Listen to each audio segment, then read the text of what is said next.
हर हर महादेव, माता पार्वती की जय। नमस्कार, आप सभी का मेरे चैनल में हार्दिक अभिनंदन है, स्वागत है। सावन महीना शुरू होने वाला है और सावन में कांवड़ की यात्रा जोरों शोरों से होती है। तो आइए जानते हैं कितने प्रकार की होती है कांवड़ और क्या है नियम, कैसे करें यात्रा।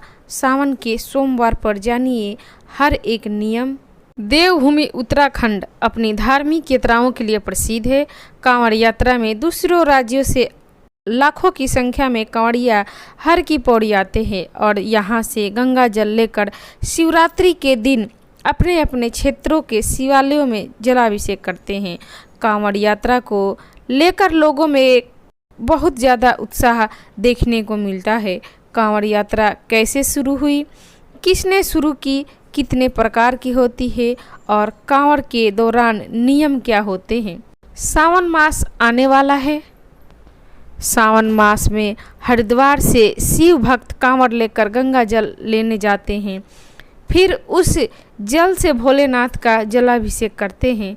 शास्त्रों में हरिद्वार ब्रह्मकुंड से जल से लेकर भगवान शिव को अर्पित करने का विशेष महत्व माना गया है।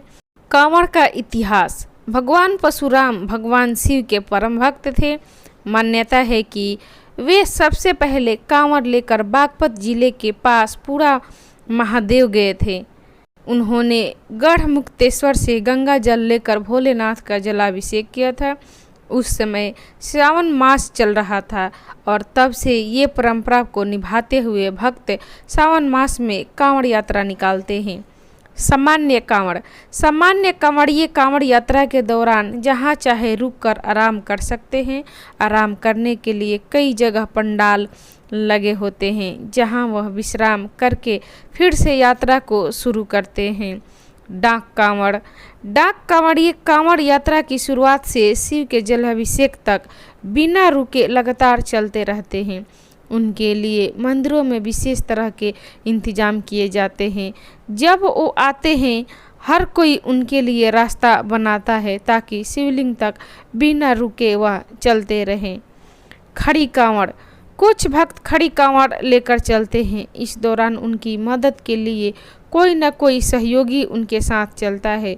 जब वे आराम करते हैं तो सहयोगी अपने कंधे पर उनकी कांवड़ लेकर कांवड़ को चलने के अंदाज में हिलाते रहते हैं।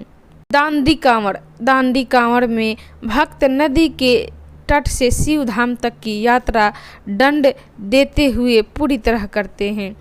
कांवड़ पथ की दूरी को अपने शरीर की लंबाई से लेटकर नापते हुए यात्रा पूरी करते हैं।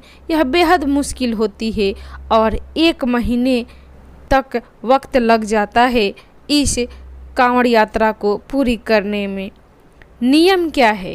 कांवड़ यात्रा ले जाने के कई नियम होते हैं जिनको पूरा करने का हर कांवड़िया संकल्प करता है। यात्रा के दौरान किसी भी प्रकार का नशा, मदिरा, मांस और तामसिक भोजन वर्जित माना गया है। कांवड़ को बिना स्नान किए हाथ नहीं लगा सकते, चमड़ा का स्पर्श नहीं करते, वाहन का प्रयोग नहीं करना, चारपाई का उपयोग नहीं करना, वृक्ष के नीचे भी कांवड़ नहीं रखना, कांवड़ को अपने सिर के ऊपर से लेकर जाना भी वर्जित माना गया है। अश्वमेघ यज्ञ का मिलता है फल। शास्त्रों में बताया गया है कि सावन में शिव भक्त सच्ची श्रद्धा के साथ कंधे पर कांवड़ रखकर बोल बम का नारा लगाते हुए पैदल यात्रा करते हैं। उससे हर कदम के साथ एक अश्वमेघ यज्ञ करने का जितना फल प्राप्त होता है उसके सभी पापों का अंत होता है। वह जन्म मरण के बंधन से मुक्त हो जाता है। मृत्यु के बाद उसे शिवलोक की प्राप्ति होती है। क्या है कांवड़ ले जाने की मान्यता। कहा जाता है कि पहला कांवड़िया रावण था। वेद कहते हैं कि कांवड़ की परंपरा समुद्र मंथन के समय से ही पड़ गई। तब जब मंथन में विष निकला तो संसार इससे त्राही त्राही करने लगा। तब भगवान शिव ने इसे अपने गले में रख लिया, लेकिन इसे शिव के अंदर जो नकारात्मक ऊर्जा ने जगह बनाई उसको दूर करने का काम रावण किया। रावण ने तप करने के बाद गंगा के जल से पूरा महादेव मंदिर में भगवान शिव का अभिषेक किया, जिससे शिव इस ऊर्जा से मुक्त हो गए। वैसे अंग्रेजों ने 19वीं सदी की शुरुआत में भारत में कांवड़ यात्रा का जिक्र अपने किताबों और लेखों में किया है। कई पुरानों चित्रों में भी दिखाया गया है, लेकिन कांवड़ यात्रा 1960 के दशक तक बहुत तामझाम से नहीं होती थी। कुछ साधु और श्रद्धालु के साथ घनी मढ़वाड़ी सेठ नंगे पैर चलकर हरिद्वार या बिहार में सुल्तानगंज तक जाते थे और वहां से गंगा जल लेकर लौटते थे, जिससे शिव का जलाभिषेक किया जाता था। 80 के दशक के बाद बड़े धार्मिक आयोजन में बदलने लगा। अब तो ये काफ़ी बड़ा आयोजन हो चुका है। पौराणिक ग्रंथों में एक मान्यता कांवर को लेकर और भी आती है। कहा जाता है कि जब राजा सागर के पुत्रों को तारने के लिए भागीरथ ने गंगा को पृथ्वी पर आने के लिए मनाया, उनका वेग इतना तेज था कि धरती पर सब कुछ नष्ट हो जाता। ऐसे में भगवान शिव ने उनके वेग को शांत करने के लिए उन्हें अपनी जटाओं में धारण कर लिया और तभी से यह माना जाता है कि भगवान शिव को मनाने के लिए गंगा जल से अभिषेक किया जाता है। इस यात्रा को कांवड़ यात्रा क्यों कहा जाता है? क्योंकि इसमें आने वाले श्रद्धालु चूँकि बांस की लकड़ी पर दोनों ओर टिकी हुई टोकरियों के साथ पहुंचते हैं और इन्हीं टोकरियों में गंगा जल लेकर लौटते हैं। इस कांवड़ को लगातार यात्रा के दौरान अपने कंधे पर रखकर यात्रा करते हैं, इसलिए इस यात्रा को कांवड़ यात्रा और यात्रियों को कांवड़िए कहा जाता है।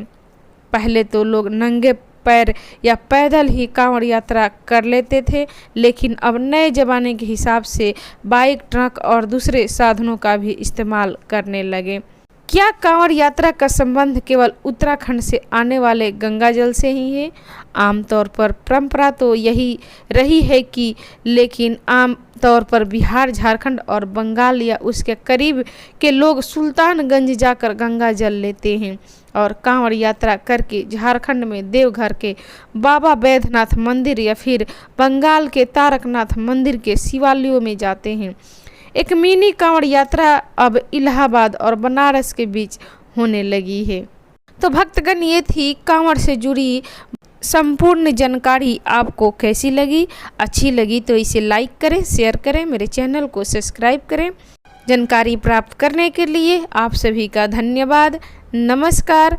हर हर महादेव। माता पार्वती की जय। धन्यवाद।